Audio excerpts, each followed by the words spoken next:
Dulu di Surabaya ada dikenal dengan Doli, tempat pelacuran yang katanya nggak bisa ditutup. Tutupnya. Tapi bisa dibina dan bisa nggak ada lagi, itu menjadi daerah yang religius, yang bagus, bisa.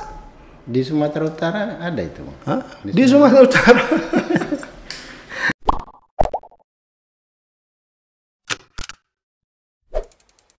Salam jumpa di Duduk Bareng Delegasi. Hari ini kita kedatangan tamu Dr. Aswan Jaya selaku Wakil Ketua Bidang PDI Perjuangan Sumatera Utara. Apa kabar Pak Aswan Jaya? Alhamdulillah baik. Kita langsung aja ini Baik. Bang Aswan. Ini kan musim pilkada serentak tahun 2020. Ini ada sekitar 20 kabupaten kota kalau 23 kabupaten kota untuk Sumatera kabupaten Utara. kota di Sumatera Utara, Bang ya. Iya. Ini PDIP ini kan mendominasi ini nampaknya ini di pilkada ini kan begitu. Iya. Jadi memang di pilkada ini, Bang, ini kan banyak terbilang pemilik suara atau yang mempunyai hak suara ini kan banyak yang kurang tahu bagaimana memanfaatkan suaranya, dan tim-tim pemenangan juga terkadang kan di luar melakukan manuver-manuver politik ini di luar, kita bilang di luar batas lah. Iya. Jadi ini kan perlu ada semacam pendidikan, Bang. Kebetulan tema kita hari ini kan sekolah politik di tengah pilkada serentak. Iya. Ya, Abang selaku wakil ketua bidang dan dokter di ranah politik, artinya pendidikan akademisnya politik. Ini kita minta semacam petunjuk dan arahan dari Abang ini terkait sekolah politik di tengah pilkada serentak ini gimana, Bang? Ya, memang pilkada serentak di tahun ini berbeda, dan untuk pertama kalinya kita berada dalam situasi yang seperti ini. Berbedanya itu adalah kita berada pada masa pandemi COVID-19, Iya, ya. di mana ada protokol-protokol kesehatan yang harus dipatuhi, bukan saja oleh masyarakat, individu per individu, tetapi juga oleh calon. Iya, iya. Nah, kalau sebelumnya, pilkada-pilkada sebelumnya, masyarakat bisa dikumpuli oleh calon sebanyak-banyaknya, Ya. baik di ruang terbuka maupun di ruang tertutup.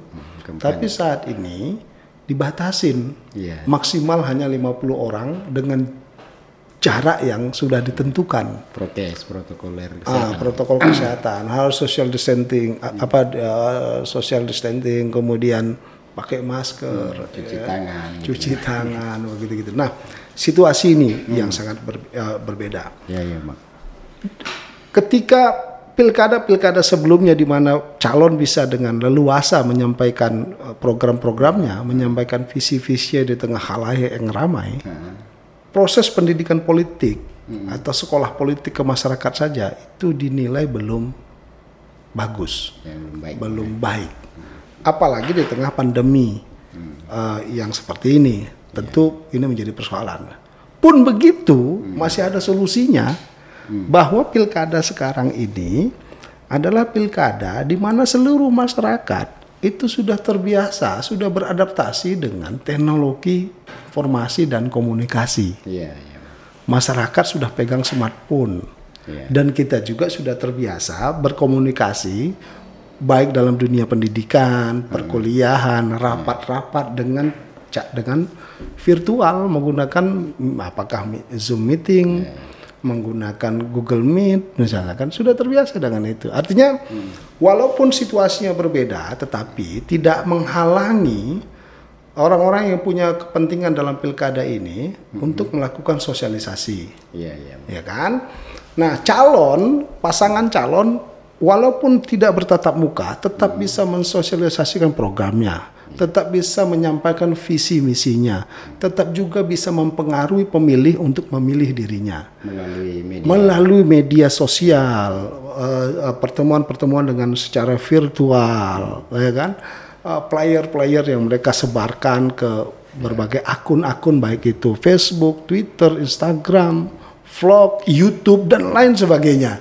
Jadi tidak menghalangi itu. Karena itu maka kalau momentum pilkada ini digunakan sebaik-baiknya baik oleh pasangan calon atau tim sukses atau relawan atau tokoh-tokoh masyarakat sebagai instrumen pendidikan politik kepada rakyat, maka ini luar biasa sekali. Kita harus memahami pilkada ini. Saya tidak bicara pilkada satu persatu tapi seluruh pilkada yang sedang ada berjalan ini. Kalau kita memahami pilkada ini sebagai satu tangga dari tangga berikutnya atau tangga dari satu lantai ke lantai berikutnya, maka pilkada ini sesungguhnya sudah lantai ketiga atau keempat. Ya, karena kita sudah berapa kali pilkada langsung ini. Untuk Medan setidaknya sudah 3 kali ya, 4 kali. Ya, 4 kali udah, ini yang keempat. Harusnya kita sudah sampai pada lantai keempat ini. Lantai keempat itu dalam makna atau tingkat keempatnya dalam makna kualitas hidup yang baru. Iya, kualitas hidup yang baru. Nah, kalau kuliah ada semester 4 paling tinggi. Kalau kuliah ada semester 4 dianya. Ya kan gitu. Ada semester 4 berarti kualitas masyarakatnya itu sudah menjadi kualitas yang baru. Pengetahuan baru. Dia mengetahui calon baru, program baru, visi baru, ide-ide baru. Kan gitu. Jadi sejauh ini udah ada peningkatan untuk pendidikan terhadap politik. Itu yang kita sesalkan. Dari beberapa kali pilkada yang berjalan, kita hanya muter-muter di isu yang sama. Apa itu? Bahkan mundur. Seperti apa? Kalau yang mundur itu adalah isu politik identitas. Identitas banget. Nah, isu ayo pilih putra daerah, ayo pilih yang seagama, ayo pilih yang sesuku, ayo pilih yang ini ya. Jadi hanya identitasnya saja yang dikampanyekan gitu loh, bukan apa idenya. Berarti pemilih tradisional ini atau gimana? Enggak juga. Kalau misalnya Medan, bagaimana kita bicara pemilih tradisional? Medan ini masyarakat modern, begitu ya. adaptif dengan teknologi. Bahkan di masyarakat desa juga sudah adaptif dengan teknologi. Tidak bisa lagi kita bilang ini soal persoalan pemilihan tradisional. Berarti identitas semuanya.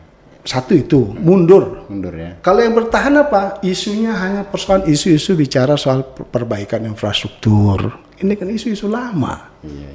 Infrastruktur, kesejahteraan, sekolah gratis, kesehatan. Ini kan isu-isu yang lama nggak bergerak.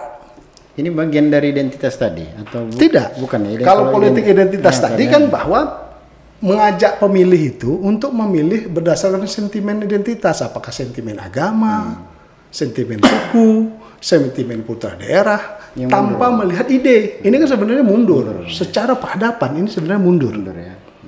Nah, yang bertahan apa? Yang stagnan. Isu-isu perbaikan infrastruktur, isu-isu kesejahteraan, pendidikan gratis, kesehatan gratis. Ini sebenarnya isu-isu yang ini tetap isu ini tadi isu yang sudah 5-10 tahun yang lalu ini gitu loh. Ini tadi kalau diklasifikasikan isu ini termasuk politik identitas atau gimana kalau kita klasifikasikan tadi? Ada? Enggak, itu programatik. Misalnya memperbaiki infrastruktur itu programatik. Pendidikan gratis itu programatik. Ya kan? Lapangan pekerjaan programatik. Jadi kalau identitas tadi Bang, harapannya apakah ini digunakan terus terhadap tim atau tim pemenangan sendiri atau bagaimana ini? Kalau ini digunakan terus, maka pilkada sebagai sekolah politik rakyat gagal. Karena ini mundur, turun kelas istilahnya. Turun kelas. Nah, bukan nggak naik kelas, turun kelas. Dari kelas 4 ke kelas 1 jadinya. Kenapa turun bisa? Kelas. Tapi ini lebih menjanjikan sebenarnya kalau dari tujuan sebuah mencapai apa tadi? Nah, bukan bagaimana? Betul, kalau itu dianggap efektif untuk memenangkan calon, maka persoalannya adalah apakah si calon tersebut bisa bekerja sesuai dengan ekspektasi dan harapan masyarakat. Sudah banyak contoh yang kita dapetin, mengangkat kepala daerah dipilih karena sentimen identitas. Setelah dia naik, apa yang dia kerjakan? Nggak ada apapun yang dikerjakannya. Besok pilkada lagi, pilgub lagi, begitu lagi isu yang diangkat. Ya begitu juga akhirnya. Artinya jangan lagi ini digunakan lah Bang, atau Iya, kita kan menginginkan per 5 tahun ini per 5 tahun ini merupakan tahapan-tahapan dari naiknya kualitas hidup masyarakat, naiknya kualitas cara berpikir masyarakat, naiknya kualitas lapangan pekerjaan, naiknya kualitas berpolitik itu sendiri. Jangan gitu-gitu aja lah kita. Apa yang bisa Bang tawarkan supaya ada peningkatan pendidikan politik ini, apa dalam pandangan Abang? Oke. Pertama, selayaknya kita tidak lagi bicara soal politik identitas. Karena itu kuno. Kuno itu. Kalau tidak ingin dibilang primitif. Satu. Yang kedua, kita tidak lagi menyatakan bahwa kalau tak ada uang, tak ada suara. Jadi politik transaksional di situ. Politik transaksional itu juga politik kuno. Harus ditinggalkan, Bang. Harus ditinggalkan di situ. 2 tadi, Bang. Oke, 2. Kita juga harus meninggalkan isu-isu yang hanya menyenang-nyenangkan rakyat. Oh, pendidikan gratis misalnya. Kesehatan. Ini isu-isu yang sudah menjadi tanggung jawab negara. Itu sudah tertuang dalam Undang-Undang Dasar. Ya kan? Pasal berapa itu? Pasal 34 atau nggak salah itu. Berarti isu angin surga ini. Itu nggak perlu lagi diucapkan sebenarnya. Itu pendidikan gratis, lapangan pekerjaan, kesehatan. Itu kan hak-hak dasar manusia yang itu sudah dijamin, sudah dinyatakan dalam Undang-Undang Dasar. Iya, Bang. Iya kan? Nah sekarang masalahnya adalah bagaimana calon ini mengimplementasikan, melaksanakan undang-undang itu sehingga rakyat itu sudah pasti mendapatkan pendidikan gratis. Tapi dari berperiode ke periode, rakyat itu takut ke rumah sakit. Karena mahal. Syukur ada BPJS. Kan begitu. Syukur ada BPJS. Lalu bagaimana kan biaya pendidikan? Berarti Bang dari 3 poin yang tak layak lagi lah kita bilang digunakan untuk pilkada ke depan. Ini kan ada identitas, politik identitas, ada politik transaksional, ada menyenangkan saja. Iya. Nah, harusnya gimana ke depan ini seorang calon ini supaya menjadi pembelajaran ini bagi masyarakat untuk bagaimana dia melakukan manuver-manuver politiknya, atau apakah visi misinya ini jangan terbatas hanya sekedar tidak lapar atau perbaikan. Nah, gimana ini baiknya? Ya, jadi isu-isu rakyat tidak lapar, rakyat tidak sakit, rakyat tidak bodoh, itu isu-isu baru merdeka kita itu. Harusnya sudah kita tinggalkan lama itu. Harusnya kita sudah berangkat kepada isu-isu tentang teknologisasi, isu-isu tentang bukan lagi isu lapangan pekerjaan, tapi produktivitas pekerjaan misalnya kan.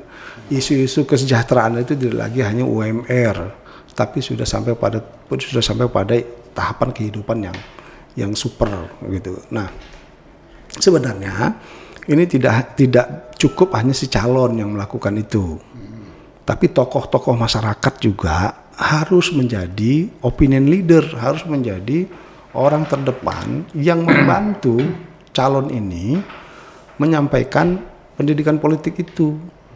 Yang jadi masalah kadang-kadang tokoh-tokoh masyarakat ini sendiri yang mengkondisikan masyarakat untuk memiliki kesadaran transaksional. Kalau nggak ada duitnya nggak usah kalian pilih itu katanya kan gitu. Karena memang si calon ini berinteraksi dengan pemilih itu melalui tokoh-tokoh masyarakat. Apakah dia sebagai ketua BKM, apakah dia sebagai ketua gereja, ataukah dia sebagai ustadz, apakah dia sebagai pendeta, atau apakah dia sebagai ketua OKP atau apa, kan dari sini calon-calon itu. Iya betul. Sejauh ini Bang ada nggak? Ini kan kalau melihat dari program yang Abang maksud tadi adalah program politik yang ada peningkatan tadi, ada 4 poin setidaknya nih Bang: teknologisasi, produktivitas, jangan lagi UMP, dan tahapan kehidupan yang lebih baik, kan begitu Bang. Ini ada nggak dilakukan dari pilkada serentak di Sumatera Utara ini ada nggak program yang bisa dilihat masyarakat ini terhadap visi misinya teknologisasi, ada nggak ini? Abang lihat ada dilakukan nggak ini? Saya belum melihat itu secara utuh. Walaupun saya meyakini bahwa ketika mereka menyusun itu dalam bentuk tertulis, itu bagus-bagus, gitu ya kan? Tapi ketika mereka menyampaikan kepada masyarakat, selalu isunya itu saja. Itu masih Ya kan sebatas gitu, itu ya. itu saja. Yang lama. Iya. Dan memang juga kepala-kepala daerah yang sebelumnya itu juga tidak menunjukkan kemajuan yang berarti. Misalnya. Coba aja lihat beberapa daerah di Sumatera Utara ini saja kita lihat. Ada yang sudah 2 periode jadi kepala daerah. Apa yang dia bangun? Jalan tetap rusak. Sebelum dia jadi kepala daerah, sampai dia berhenti sebagai kepala daerah, jalannya itu saja dan rusaknya itu saja. Artinya hanya. Iya. Lalu ada nggak penambahan ruang kelas di setiap sekolah-sekolah itu? Kalau kita bicara komitmen tentang pendidikan, ada nggak tambah sekolah-sekolah negeri di setiap kecamatan? Gitu. Nah, kan itu mengukurnya. Ada nggak tambah rumah sakit di setiap kecamatan? Puskesmas itu berubah fungsi, bukan hanya puskesmas tapi sudah menjadi rumah sakit. Ada nggak itu misalnya? Ada nggak teknologi di pertanian? Gitu, sehingga masyarakat itu tidak lagi mengalih fungsikan lahannya dari sawah ke sawit atau dari sawah ke perumahan, sehingga kita tidak bisa menanam padi lagi. Harusnya kan sudah bicara soal teknologisasi pertanian gitu loh. Tapi kalau dari uraian narasi yang abang sebutkan ini kesannya yang bisa melakukan ini sosok pilkada, sosok calon yang memang muda ini nampaknya nih. Karena kalau yang calon-calon yang terbilang tidak muda lagi lah atau tua, ini tak memahami pembangunan teknologisasi ini, nampaknya kurang bisa menjadi masukan bagi. Ini gimana? Ya, jadi calon yang muda nampaknya. Memang. Tapi izin ini secara objektif ya, bahwa saya sih tidak ingin memisahkan tua muda, tidak ingin mengkotak-kotakkan tua muda. Muda pun kalau berpikirnya kuno, sama aja. Sebenarnya yang tua yang harusnya lebih progresif cara berpikir ya, karena dia sudah punya pengalaman banyak kan. Nah, tapi memang karena yang tua-tua ini juga tidak mau belajar, akhirnya ilmu mudanya sampai tuanya nggak naik-naik, itu aja kan gitu. Nah, berharap bahwa yang muda diberikan kesempatan, dia harus mau belajar. Jangan belajar dari yang tua yang stagnan. Ya kan? Belajarlah, ayo jadilah pemimpin yang punya cita-cita dia menjadi catatan sejarah peradaban, bahwa dia meninggalkan legasi yang akan dikenang oleh anak cucunya, bahwa zaman dia itulah kota ini atau daerah ini menjadi maju besar, rakyatnya sejahtera. Kalau dia bisa membuat catatan-catatan sejarah peradaban itu dan dia bisa dikenang dengan kebaikan-kebaikannya, tentulah jabatan dia itu menjadi abadi. Ya kan, menjadi selamanya, walaupun 5 tahun atau 10 tahun, tapi kenangan dia, sejarah dia abadi. Jangan nanti, jangan sampai catatan sejarah dia bahwa zaman dia tangkap KPK, zaman dia korupsi sekian, jangan dia jalan sekian, becek, banjir, aduh, jangan sampai lah begitu, malu. Itu namanya bukan membangun peradaban, itu posisi dia malah jadi sampah peradaban itu. Berarti akhirnya masyarakat nggak naik kelas ini pendidikannya kan. Yang ada di kepalanya itu kalau nggak ada duit nggak kupilih. Akhirnya politik itu mahal.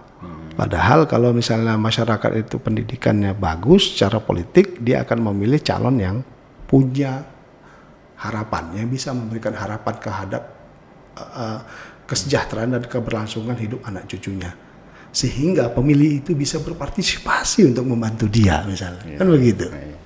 Tapi dari yang kutangkap dari bahasan abang ini tentang politik perlu peningkatan tahapan peningkatan. Ini nampaknya belum ada yang selama ini seperti yang terjadi. Bupati dan wali kota itu abang bilang tadi kan tidak ada pembangunan yang wah lah katakan gitu, ada yang bisa dikenang generasi. Berarti sama artinya program dan visi misinya yang kampanye tak jalan, kemudian wali kota dan bupati ini hanya menjalankan birokrasi yang sudah ada, tidak ada pengembangan. Itu gimana itu? Contoh-contoh sebenarnya udah ada. Misal Jokowi sebagai wali kota di Solo, dia sudah memberikan contoh yang baik. Ya. Bagaimana pasar tradisional yang tadinya becek disulapnya seolah-olah menjadi sebuah mall, tapi tetap pasar tradisional. Misal contoh, saat dia menjadi presiden, jalan-jalan bagus, tol bagus. Kalau nggak ada Jokowi, macam mana? Nggak ada tol nih kan, masa berpuluh-puluh tahun bangun tol aja nggak siap-siap kan gitu. Nah itu kan produk sejarah yang akan dicatat oleh sejarah dan itu menjadi peradaban. Jokowi sudah memberikan contoh. Misalnya di Surabaya, Risma sudah memberikan contoh bagaimana membangun kota yang tadinya berantakan, yang tadinya semraut menjadi tertata rapi, ya kan? Dulu di Surabaya ada dikenal dengan Doli, tempat pelacuran yang katanya nggak bisa ditutup, tapi bisa dibina dan bisa nggak ada lagi, itu menjadi daerah yang religius, yang bagus, bisa. Di Sumatera Utara ada itu? Di Sumatera Utara. Coba nanti kita lihat lah di Sumatera Utara di mana yang ini kan, yang bisa. Kita berharap bahwa kepala-kepala daerah yang sedang berkuasa, yang sedang menjabat saat ini, contohlah kepala-kepala daerah yang sudah berhasil itu, ya, yang sudah bagus itu. Di Banyuwangi juga ada, kemudian Semarang, itu bagus kotanya sekarang itu, bagus Semarang itu kotanya. Menjadi tempat wisata, tempat ini. Banyak kota-kota yang sudah bisa ditata bagus dan masyarakatnya bisa nyaman hidup di situ, sehingga karena ketika masyarakat nyaman, aman, tentu dia akan punya konsentrasi lebih baik untuk belajar, untuk mencari nafkah, untuk berdagang, untuk membangkitkan ekonominya. Ya kan? Banyak gitu loh. Contoh-contoh yang sudah dilakukan oleh beberapa tokoh di Indonesia ini. Nah, belajarlah, baik yang sekarang ini sedang menjabat maupun yang akan menjabat. Jadikanlah dirinya sebagai sebuah peradaban baru untuk daerah yang dia pimpin. Jangan dijadikan dirinya sebagai sampah peradaban yang dia hanya berakhir di bui atau dikenang orang selama dia menjabat tidak ada prestasi apapun. Malu anak cucunya. Ini nampaknya abang menyinggung kota Medan ini nampaknya, yang beberapa kali wali kotanya ke Jurujibui. Iya, bisa saja bahwa Medan itu sangat tidak berprestasi, hat-trick, ya kan? Akibatnya pasti pemilih rendah. Dari tahun ke tahun, dari pilkada ke pilkada, isunya apa? Menangani banjir. Setelah terpilih, banjir tetap ada. Dari pilkada ke pilkada, jalan bagus, tapi tetap saja jalannya rusak. Apalagi janji-janji coba. Yang abang bilang ini nampaknya benar, ini mendekati atau benar, karena dari beberapa pilkada ini partisipasi masyarakat ini untuk memilih menurun ini. Menurun kan? Yang kemarin pilkada kemarin itu hanya 27%. 27%. 26 atau 27%. Berarti ada sekitar 80 tidak memilih. Ini tingkat kejenuhan terhadap pemimpin yang selama ini tidak membuat suatu perubahan atau gerakan-gerakan yang apa ini, menurut abang gimana ini? Iya, karena pemimpinnya tidak menjanjikan apapun, gitu bang. Tidak memberikan hope, tidak memberikan harapan kepada masyarakat. Tidak. Gitu loh. Tidak seperti. Akhirnya masyarakat bilang, alah tanpa wali kota kami tetap begini aja ya, katanya. Gitu ya. Nah, kan begitu. Nah harapan kita pilkada ini, apalagi dengan Bobi, harapan kita bahwa Bobi generasi baru. Saya berharap bahwa dia punya pemikiran baru, ide baru, membawa peradaban baru untuk kota Medan ini. Biar lebih segar Medan ini, biar lebih cantik. Mau kita ambil punya Syair, cantik. Kalau dia bilang gitu, tapi dia juga nggak bisa bilang gitu kan. Nah, biar lebih punya peradaban, lebih bermartabat, bisa lebih berkah Medan ini. Nah kita berharap Bobi bisa melakukan itu. Dia generasi muda, saya berharap dia banyak belajar dari senior-senior dia yang sudah berhasil seperti Risma, siapa wali kota Semarang itu Pak Hadi misalnya. Belajar dari mertuanya sendiri Jokowi saat menjadi wali kota, saat menjadi gubernur, saat menjadi presiden gitu kan. Tapi program Bobi hari ini juga masih banjir. Ini gimana, masih tetap menangani isu banjir? Ya, karena jadi masyarakat belum bisa gitu melihat bahwa Bobi ini menjadi sebuah perubahan. Memang kalau dari sisi ke politik, dia sama sekali orang baru yang tidak punya beban apabila melakukan perubahan. Beda halnya dengan incumbent, dia kan masih ada beban atau program yang harus diselesaikan dulu. Ini gimana ini Bang, biar melihat sosok yang mana yang lebih baik baik, idealnya Pilkada Kota Medan, kalau kita bicara Pilkada Kota Medan idealnya Pilkada Kota Medan untuk tahun ini itu harusnya sudah bicara Medan Metropolitan. Gitu, Bang. Agenda-agendanya, isu-isunya kan tentang Medan Metropolitan itu apa saja isu-isunya sebagai kota metropolitan. Tapi karena kepala-kepala daerah sebelumnya tidak bekerja, sehingga banjir tetap ada, jalan tetap rusak, ya kan, pendidikan masih mahal, kesehatan masih juga berantakan, lapangan pekerjaan masih susah, sampah masih di mana-mana. Akhirnya ketika Bobi generasi baru datang ke Medan ini untuk memperbaikin, dia akhirnya masih dari tahap awal harus mengurusin itu gitu loh.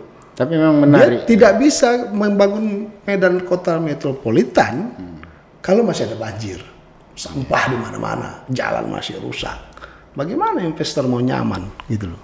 Keamanan masih belum bisa terjaga dengan baik, begal masih banyak misalnya, copet perampok masih ada di mana-mana. Ya akhirnya Bobi harus kembali dari awal untuk ngurusin Medan ini, dan makanya kita berharap bahwa Bobi harus belajar dari pengalaman seniornya yang tidak berhasil, belajar juga dari yang sudah berhasil. Kalau dari untuk inilah, selain memperbaiki yang selama ini masih stagnan, yang Abang ketahui ada nggak program Bobi yang memang untuk menuju metropolitan tadi? Ya banyak. Dia bicara soal New Medan itu kan bicara soal menuju Medan yang berkah, yang Medan yang yang lebih modern gitu. Dia bicara soal bagaimana UMKM, pengusaha-pengusaha menengah ini bisa didorong untuk membangun kota Medan ini sedemikian rupa sehingga membuka lapangan pekerjaan, juga membuka sektor ekonomi bisa bergerak lebih maju. Dia juga harus punya ide tentang banjir yang sedang terjadi ini, untuk bagaimana tidak banjir lagi. Dia lain tahu macam mana programnya itu. Saya bukan ahli air kan. Jadi kalau masalah banjir ini memang kita melihat persoalan klasik yang nggak selesai. Jadi memang dari sisi Bobi sebagai pengusaha yang sukses, kemudian dia memang punya relasi besar di pusat. Artinya kita melihat di sini ada semacam bisa komunikasi untuk penanganan, mengambil anggaran dari atau kerjasama dari kementerian atau dinas yang bersifat vertikal, misalnya BWS. BWS ini kan salah satu fungsinya untuk menangani, mengelola irigasi yang mengakibatkan banjir tadi. Ini menurut Abang gimana? Apa potensi Bobi untuk ini sangat besar untuk menangani banjir ini? Sebenarnya semua kepala daerah itu punya hak yang sama untuk berkomunikasi dengan pemerintah pusat. Punya hak yang sama, kewenangan yang sama untuk mendapatkan bantuan prioritas dari pemerintah pusat. Jadi jangan diasumsikan kan mentang-mentang menantu presiden lalu bisa leluasa, cuman dia saja diprioritaskan. Enggak. Semua kepala daerah yang terpilih punya hak yang sama membangun komunikasi dengan pemerintah pusat mendapatkan anggaran. Persoalannya adalah sejauh mana kepala daerah itu menyusun program, ya kan, menyusun anggarannya, menyusun blueprintnya untuk membangun satu daerah itu yang dinilai oleh pemerintah pusat itu rasional, layak, dan tidak melanggar hukum. Itu dia. Baru kita kembali ke pendidikan politik ini tadi Bang. Ini kan pendidikan politik ini artinya tidak hanya yang harus berubah itu tidak hanya kandidat, tidak hanya pelaksana, pengawas, dan tidak hanya juga pemilih. Iya. Ya. Terlebih lagi saat ini kan memang kondisi COVID ini semua ruang politik itu tercurah kepada media sosial. Ya. Ya. Untuk pemilih bagaimana ini Bang supaya peningkatan pendidikan politik ini, bahkan ini kan namanya pilkada ini akan menjadi sejarah ini bagi generasi. Dan untuk kandidat sendiri bagaimana melakukan manuvernya supaya ini menjadi semacam sebuah pendidikan politik untuk generasi ke depan. Ini bisa Abang kasih tanggapan ini untuk si pemilih, misalnya jangan melakukan semacam hoa atau apa di media sosial, dan bagi kandidat dan timnya apakah memang harus mensosialisasikan program-program di dunia maya ini secara benar dan sehingga menjadi rekam digital bagi masyarakat untuk apa? Untuk menuntutnya dikala dia menjadi pemimpin. Ini gimana Bang? Ya, pilkada ini adalah pesta demokrasi. Layaknya sebuah pesta harusnya bergembira. Ya. Setiap ada pilkada kita harusnya bergembira, bersorak-sorai. Wih, apa yang disorak-soraikan itu? Apa yang digembirakan? Akan menemukan harapan baru. Ya kan? Harapan baru. Wah, ini periode 5 tahun yang lalu kita begini nih. Dari misalnya pilkada pertama kita 0 sampai 5, pilkada kedua kita mendapat 5 sampai 10, pilkada ketiga 10 sampai 15. Dan sekarang kita bergembira akan naik tarafnya dari 15 ke 20. Ya kan gitu, harusnya kita bergembira. Nah, lalu kita cari ini siapa kira-kira calon yang bisa memberikan nilai sampai ke 20 itu. Apa yang dia tawarkan ini kan gitu. Apa yang dia tawarkan? Makanya si calon harus menawarkan program-program yang memberikan harapan kepada masyarakat. Nah, dia harus komitmen untuk menjalankan itu, kan gitu. Nah, yang kedua, si calon, tim sukses, relawan, tokoh-tokoh masyarakat, ya, juga menyampaikan itu secara objektif, kan gitu. Ini loh calon kita, lebihnya ini, lemahnya ini, kan begitu. Sampaikan dia akan melakukan ini, dia akan melakukan itu. Berarti jangan melakukan black campaign Bang. Jangan melakukan black campaign.